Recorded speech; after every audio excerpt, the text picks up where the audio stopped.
Today is April 29, 2026. The hearing of the Committee on Justice is hereby called to order. May we solicit the necessary motion to dispense with the calling of the roll, considering that this is a continuation of our April 22, 2026 hearing.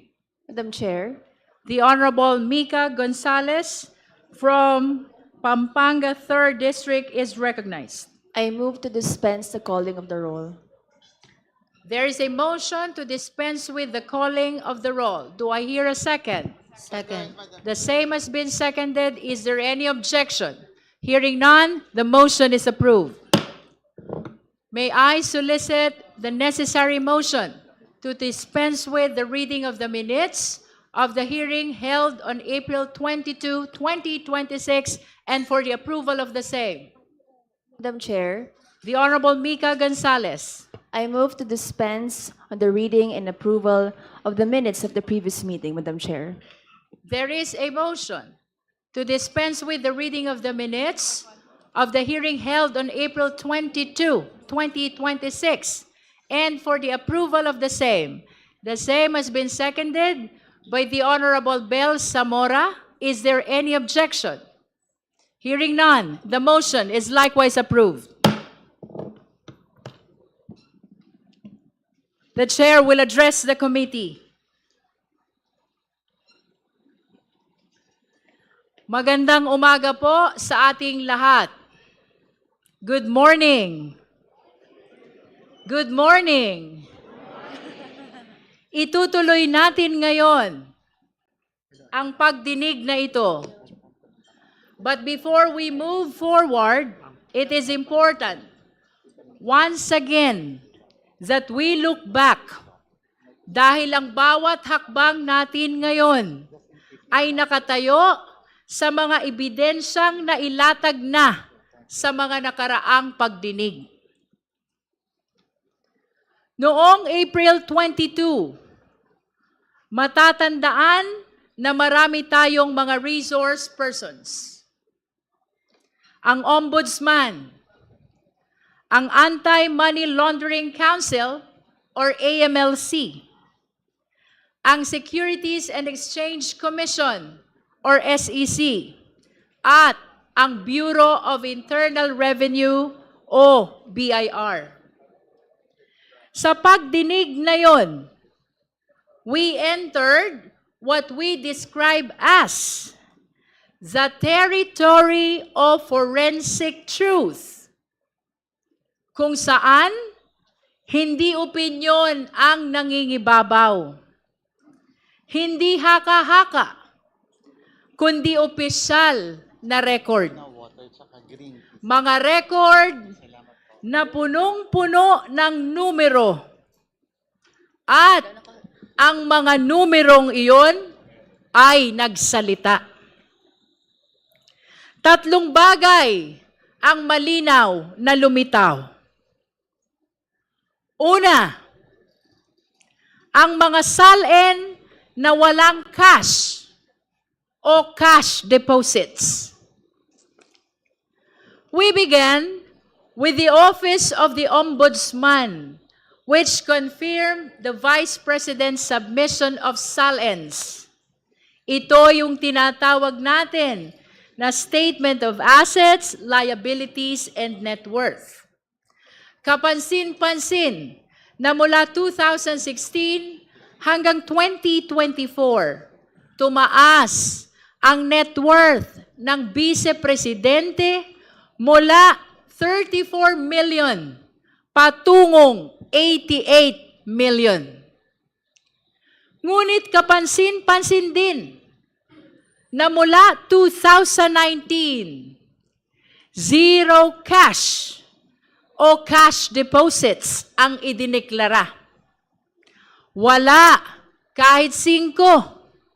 Kaya hindi maiwasan ni Congressman Joel Chua na magsabi, di wow. Wala daw cash o cash deposit. Tama po ang dinig ninyo. Walang cash sa bulsa o kahit sa bangko. Kung biro man ito, hindi ito nakakatawa. Dahil kung walang cash o cash deposit, ang tanong, paano umikot ang pera? At kung walang laman ang bangko, paano lumaki ang yaman? At paano nakapag-deposit si Congressman Percy Sendanya sa isang bank account na nakapangalan sa Vice Presidente? At ibig ba nitong sabihin ay ang Vice Presidente ang kaisa-isang opisyal sa buong Pilipinas na walang land bank account? At iyan ang mga tanong na iniwan ng SALN. Pangalawa, ang AMLC at ang bilyon-bilyong galaw ng pera. Sumunod na nagpahayag ang AMLAC, isang ahensyang walang kinikilingan, isang ahensyang sumusunod sa datos. At sa pagtatanong ni Congressman Terry Ridon, nakita natin na ang datos ay malinaw. Kinumpirma ng AMLAC ang mahigit 630 covered transactions at 33 suspicious transactions na nagkakahalaga ng kabuuang 6.7 billion pesos. Siguro, magandang isipin kung gaano kalaki ang halagang ito. Mahigit 6 na bilyong piso.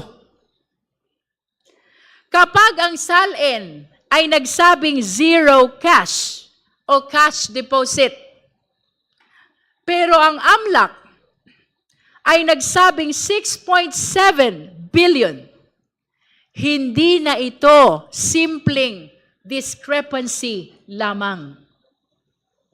O kahit ang basehan natin ay ang net worth na 88 million, napakalayo pa rin nito sa bilyon-bilyong transaksyon na nakita ng AMLAC. Ito na ang tinatawag ni Congressman Chel Jokno na smoking gun. Pangatlo, ang mga paratang ni dating Senator Sonny Trillanes na nakumpirma. 10 taon, ganyan katagal ang hinintay ni Senator Trillanes. Ganyan katagal pinagdudahan ang kanyang mga aligasyon. Mga aligasyong patungkol sa mga bilyon-bilyong piso na pumasok sa mga account ng mga Duterte. Ngunit noong April 22, ang mga ito ay hinarap at nakumpirma. Pumili ng mga transaksyon at lahat ng ito ay kinumpirma. 18 out of 18. 18 sa 18. Pero, nang binilang muli, mali pala. Dahil ang totoo, 19 out of 19 ang confirmed transactions. Hindi ito tsamba.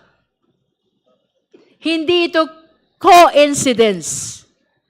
Ito ay kumpirmasyon. Dati, parang chismis lang. Ngayon, may official record na. At nang mag-match ang mga paratang ni Senator Trillanes at ang official record, lalo pang luminaw ang katotohanan. Sa madaling salita, SALN, AMLC report, at ang paliwanag ni Senator Trillanes, iisang direksyon ang tinuturo. At gaya ng sinabi ni Deputy Speaker J.J. Suarez, hindi talaga tumutugma ang kwento sa kwenta. At sa puntong yun, mabigat ang binitiwang tanong ni Congressman Benny Abante. Sinasabi nyo, simpleng buhay, pero paano naging simple kung milyon-milyon ang payout? Dito sa milyon-milyong payout, may mga pangalan na nabanggit. Mga pangalang hindi basta-basta makakalimutan. Names like Michael Yang and Sammy Uy. These are not ordinary names. Lalo na dahil napakalaking pera ang pinag-uusapan. At base sa pahayag ni Senator Trillanes, merong pahiwatig na isang pattern, isang sistema. At dahil dito, dapat magkaroon pa ng mas malalim pa na investigasyon. Kailangang tukuyin ang buong lawak ng network na ito. Kung sino ang sangkot. Paano gumalaw ang pera? Saan ito nagmula? Hindi ito pwedeng baliwalain. This warrants a separate, focused, and full-scale investigation. In this light, we humbly invite the attention of the AMLC, the NBI, the DOJ, and the Ombudsman. At pagkatapos ng diskusyon patungkol sa SALN, sa AMLC report, at sa pahayag ni Senator Trillanes, tumuloy tayo sa ibang ebidensya. We also examine corporate records through the SEC. At ang bumuluga sa atin ay isang malinaw na palaisipan. Nakita natin na may kumpanyang nabanggit sa SALN na hindi naman kinikilala ang Vice Presidente bilang stockholder. Napaisip tuloy tayo na baka ang mga pangalang nakalista ay mga anino o dami lamang. Mayroon namang isang kumpanya na nagmamalaki ng gross income. Daang-daang milyon. Ngunit ang profit margin ay tila nakapagtataka. Less than 1%. Habang ang ibang kumpanya naman ay wala talagang kita at puro net losses. Sa gitna ng pagtatanong ni Congressman Lordan Suwan, nakita natin na mayroon ding isang kumpanya kung saan aktibo ang Vice Presidente bilang stockholder at board member. Kaya bumabalik ang tanong, maaari ba na maging aktibo sa negosyo ang isang nakaupong Vice Presidente? Maaari ba na maging public servant sa umaga at negosyante sa gabi? At pagkatapos ng mga usaping ito, dumako tayo sa kahon. Isang selyadong kahon mula sa BIR. Punong-puno ng ebidensya. Ngunit nananatiling sarado, nananatiling selyado. Nandyan daw ang mga report ng Vice Presidente sa kanyang mga kinita sa mahabang panahon. Ibig sabihin, kung hindi may paliwanag ang bilyong-bilyong transaksyon na nakita ng AMLC, nasa loob kaya ng kahon na iyan ang paliwanag? Marahil ay pwedeng pag-isipan kung ang SALN ay nagsasabing walang cash at cash deposit at 88 million ang laman ng kabuang net worth. Paano ito itatapat sa report ng AMLC na nagpapakita ng mga transaksyon na umaabot sa bilyon-bilyong piso? At kung ang negosyo ay lugi, ayon sa SEC, at ang sahod bilang Vice Mayor, Mayor, at Vice Presidente ay hindi naman aabot sa 100 milyon, saan? Saan ang galing ang bilyon-bilyong transaksyon? Ang tanong, mga iginagalang na mambabatas, mga minamahal nating kababayan, ang tanong, nasa loob ba ng kahon ang kasagutan? Bagamat pansamantalang ipinagpaliban ang pagbukas ng selyadong kahon, malinaw sa ating lahat, ang kahong iyan ay hindi lamang kahon ng papel. Iyan ay kahon ng napakaraming katanungan. Katanungan na dapat sagutin at dapat suriin sa tamang panahon. Pagkatapos ng mga revelasyong ito, agad-agad nag-react ang kampo ng Vice Presidente. Muli, 3 punto ang malinaw sa reaksyon nila.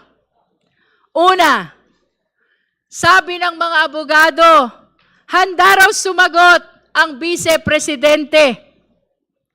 Handa raw siyang humarap, pero sa Senado. Hindi dito, kundi sa Senado. Ang upuan ng Vice Presidente ay nananatiling bakante. Napaisip tuloy tayo, kung doon siya sasagot, hindi ba't kinikilala na rin niya na meron ng sapat na ebidensya dito at patungo na talaga sa Senado ang kasong ito?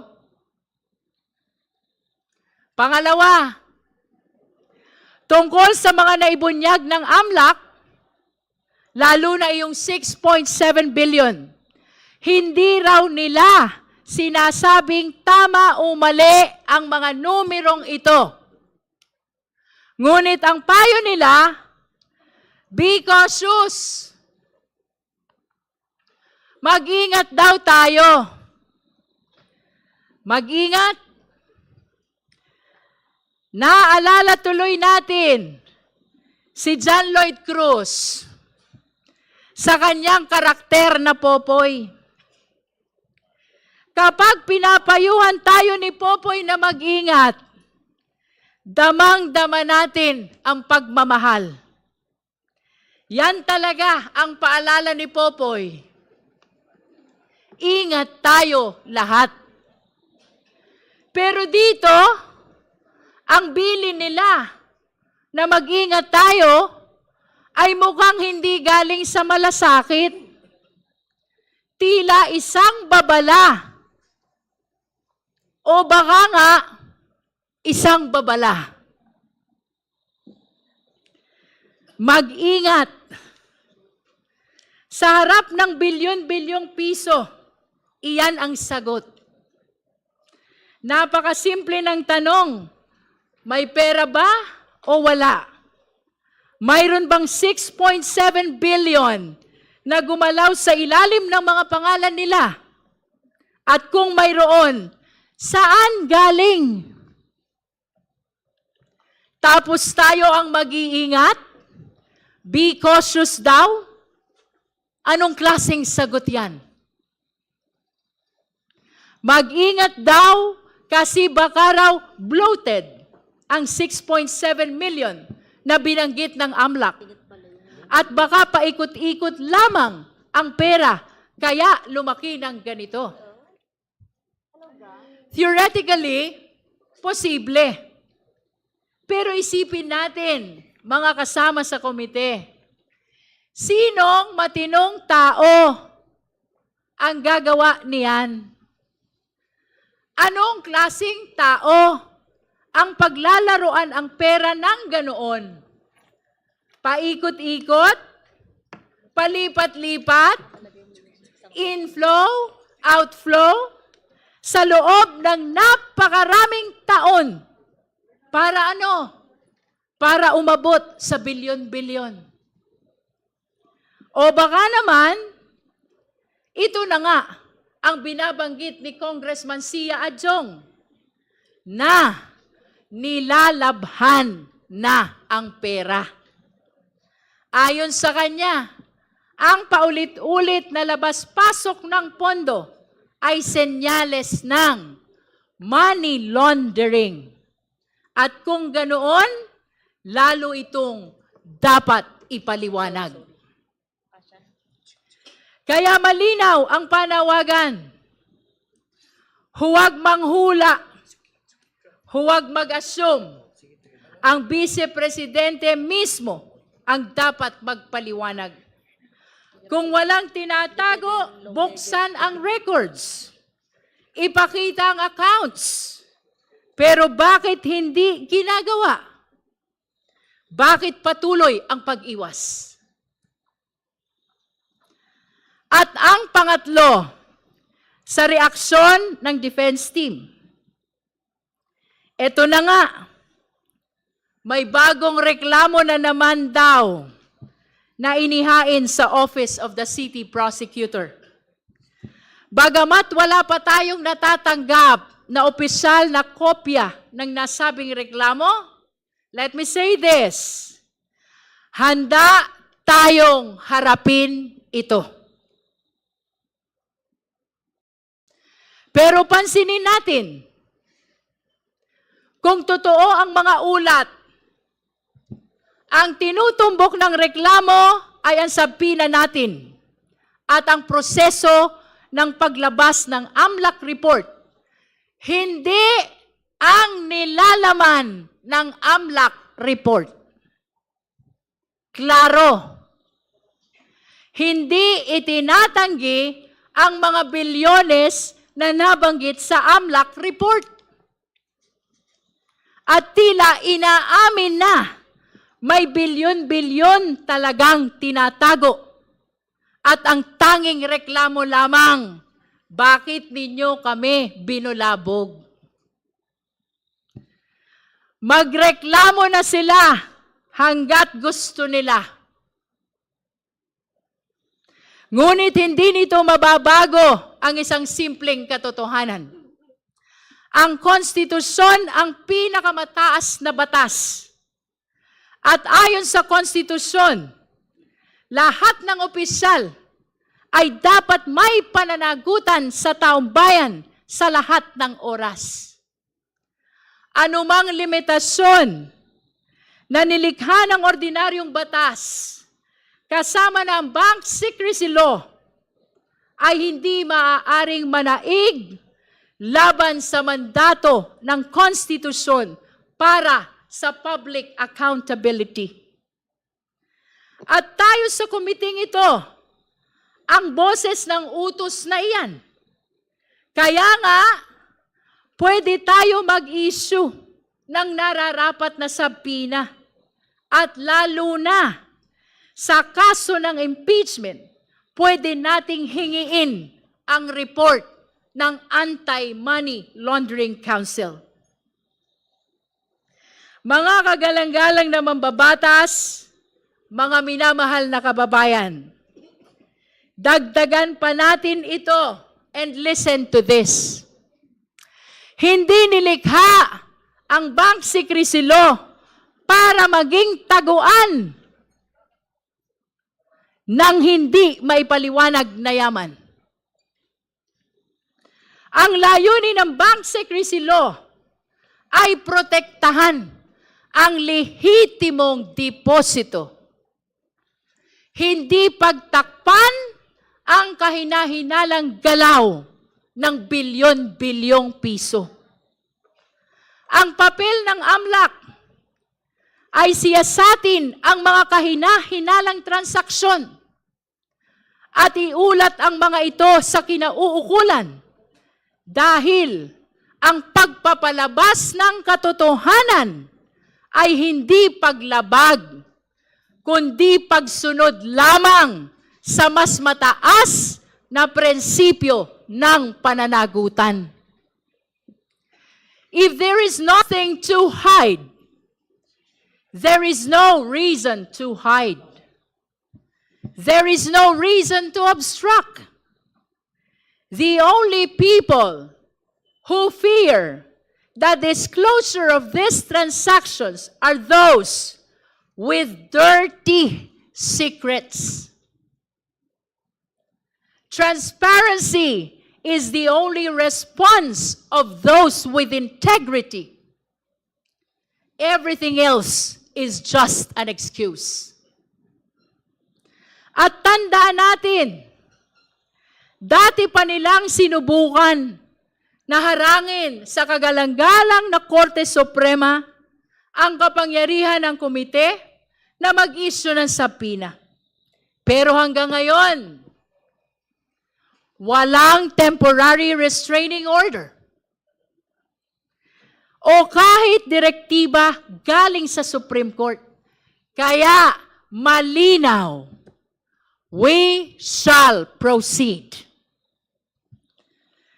At yan ang tatlong bagay na ginawa nila. Una, nagdeklara sila na handa silang sumagot sa Senado. Pangalawa, sinabihan tayo na mag-ingat daw tayo. At pangatlo, ang pag-file ng panibagong reklamo laban sa atin. At ngayon, narito na tayo sa puntong ito.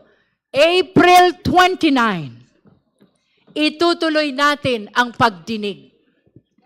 Kung ang nakaraan ay tungkol sa numero, ang pagdinig ngayon tungkol sa pagkatao. Hindi lamang kung saan napunta ang pera, kundi sino ang may hawak nito. Hindi lamang transaksyon, kundi ang intensyon. Today, this committee will therefore continue its pursuit of the truth. Sisimulan natin sa selyadong kahon na galing sa BIR. Isang kahon na naglalaman ng mga dokumento na maaaring magbigay linaw sa mga katanungan natin. Pero hindi tayo titigil dyan.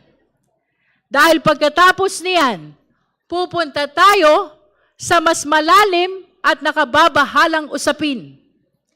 We will examine allegations involving threats, intimidation, possible violence, destabilization.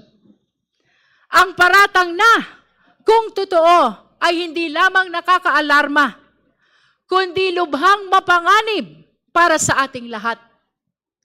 May mga video, may mga salita, may mga pahayag na kailangang patunayan. Kaya inaasahan nating marinig ang paliwanag ng NBI, National Bureau of Investigation. Sila ang magdadala ng mga video.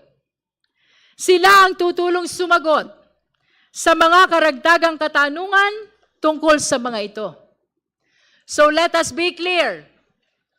This is no longer just about discrepancies.